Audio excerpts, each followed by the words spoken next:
नमस्कार। क्या कभी सोचा है कि एक मामूली सी फ्लाइट अनाउंसमेंट किसी की पूरी जिंदगी कैसे बदल सकती है? आज हम एक ऐसे ही शहरी लड़के की कहानी सुनेंगे जो निकला तो था एक आरामदायक सफर पर पहुंच गया सदियों पुराने ज्ञान की एक ऐसी दुनिया में जिसकी उसने कभी कल्पना भी नहीं की थी। चलिए शुरू करते हैं ये अनोखा सफर। जरा सोचिए, आप अपनी सीट पर आराम से बैठे हैं और अचानक पायलट किसी बड़े शहर या एयरपोर्ट के बजाय एक अनजान से गांव का नाम लेता है। बस यहीं से हमारी कहानी का असली रोमांच शुरू होता है।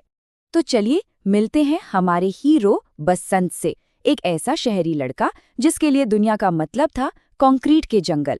और अचानक वो खुद को धूल, मिट्टी और गर्मी से भरे एक गांव में पाता है, जहां एयरपोर्ट के नाम पर सिर्फ एक कच्ची सड़क थी और सुविधाओं का तो खैर पूछिए ही मत। ये उसके लिए किसी शौक से कम नहीं था। बसंत ने सोचा, चलो शाम तक कोई ना कोई फ्लाइट तो मिल ही जाएगी, और वो आसपास घूमने निकल पड़ा। लेकिन किस्मत को कुछ और ही मंजूर था। वो एक पेड़ के नीचे सो गया, उसकी फ्लाइट छूट गई, और जब उसकी आंख खुली तो वो अपनी दुनिया से पूरी तरह कट चुका था। कोई फोन नेटवर्क नहीं, कोई गाड़ी नहीं, कोई मदद नहीं। वो सचमुच में फंस गया था।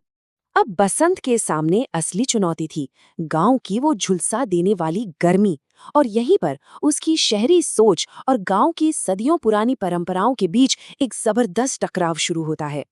शुरुआत में तो उसे गांव वालों के तौर तरीके एकदम अजीब, यहाँ तक कि पिछड़े हुए लगे।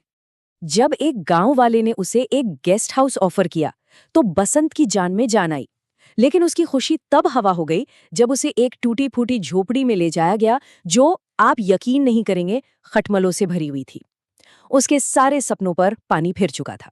बसंत की हैरानी तब और बढ़ गई जब उसने देखा कि गांव वाले अपनी दीवारों पर गोबर का लेप कर रहे थे, और उनका दावा था कि ये किसी भी एयर कंडीशनर से ज्यादा ठंडक देता है। गोबर और एसी से ज्यादा ठंडा? बसंत को लगा कि ये लोग जरूर पागल हो गए हैं। लेकिन कहानी यहीं खत्म नहीं हुई। असली तमाशा तो तब हुआ जब बसंत ने कुछ बच्चों को गोबर और पानी से बने एक छोटे से पूल में नहाते हुए देखा। और इससे पहले कि वो कुछ समझ पाता, बच्चों ने एक पूरी बाल्टी गोबर वाला पानी उस पर उड़ेल दिया। उनका कहना था, इससे दिमाग और शरीर दोनों ठंडा रहता है। गर्मी से बचने के लिए उसे एक से बढ़कर एक नुस्खे दिए गए। किसी ने बेल का रस पीने को कहा, जो उसे बिल्कुल पसंद नहीं आया। किसी ने सलाह दी कि ठंडी हवा के लिए पेड़ पर चढ़ जाओ, और एक पान वाले ने तो उसे ठंडक देने वाला पान तक ऑफर कर दिया। बसंत ने इन सभी तरीकों को पिछड़ा हुआ समझकर सिरे से खारिज कर दिया।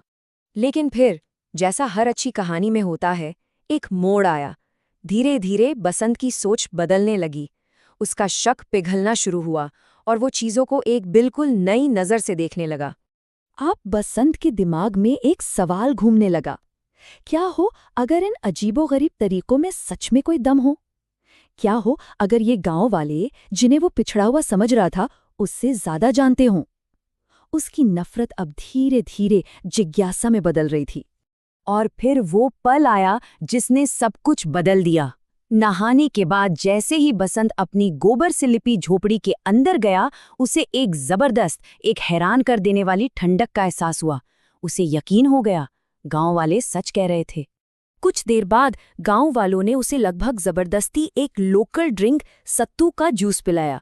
पहले तो वो बहुत झिझका, लेकिन जब उसने एक घूंट लिया तो वो हैरान रह गया। वो ड्रिंक न सिर्फ स्वादिष्ट था, बल्कि उसे अंदर तक ताजगी दे गया।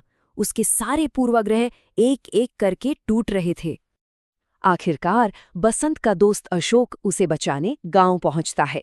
लेकिन अब बसंत इस अनुभव को एक बुरे सपने की तरह नहीं, बल्कि एक प्रेरणा के तौर पर देख रहा था। वो अब पहले वाला बसंत नहीं था, वो एक पूरी तरह से बदला हुआ इंसान था। बसंत ने अपने दोस्त को समझाया कि ये गांव वाले पिछड़े हुए नहीं, बल्कि बहुत समझदार हैं। उनके पास पीढ़ियों का वो ज्ञान है जो आसान है, असरदार है, और सबसे बड़ी बात, प्रकृति के साथ जुड़ा हुआ है। शहर लौटकर अपने एसी वाले कमरे की बनावटी ठंडक में बसंत को गांव की वो कुदरती ठंडक और शांति याद आने लगी। और तभी उसके दिमाग में एक आइडिया आया। उसे एहसास हुआ कि गांव के इस पारंपरिक ज्ञान में एक बहुत बड़ा बिजनेस छिपा है। बसंत ने एक ऐसा बिजनेस शुरू करने का फैसला किया जिसके बारे में सुनकर उसके दोस्त अशोक का मुंह खुला का खुला रह गया। बसंत ने सिर्फ सोचा ही नहीं बल्कि काम पर लग गया। उसने बैंक से लोन लिया, शहर के पास जमीन ली और बिल्कुल वैसी ही मिट्टी की झोपड़ियां बनानी शुरू कर दी जैसी उसने जूना गांव में देखी थी। हाँ, गोबर के लेप के साथ। और उसका मेन्यू, वो भी 100% देसी था। वही सत्तू का जूस, बेल का जूस और ठंडा पान। कोई फैंसी ड्रिंक्स नहीं, सिर्फ वो स्वाद जो सीधे जमीन से जुड़ा था। उसका दोस्त अशोक तो सिर पकड़कर बैठ गया।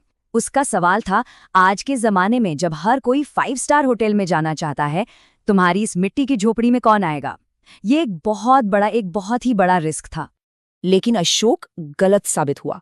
लोगों को ये आइडिया इतना पसंद आया कि वहां भीड़ लगने लगी। शहर के भागदौड़ और गर्मी से परेशान लोगों को शहर में रहते हुए ही गांव का एक सुकून भरा अनुभव मिल रहा था। बसंत का बिजनेस चल निकला। और नतीजा, बसंत न सिर्फ एक कामयाब बिजनेसमैन बना बल्कि उसने अपने बैंक का पूरा लोन भी चुका दिया। ये इस बात का जीता जागता सबूत था कि पारंपरिक ज्ञान सिर्फ पुराना नहीं होता, वो कीमती, असरदार और फायदेमंद भी हो सकता है। बसंत की ये कहानी हमें सोचने पर मजबूर करती है कि कभी-कभी हमारी आज की बड़ी-बड़ी समस्याओं का हल हमारे ही अतीत में छिपा होता है। तो सवाल ये है कि ऐसा और कौन सा भूला बिसरा ज्ञान है जो हमारे भविष्य को संवार सकता है। हमारे साथ जुड़ने के लिए धन्यवाद।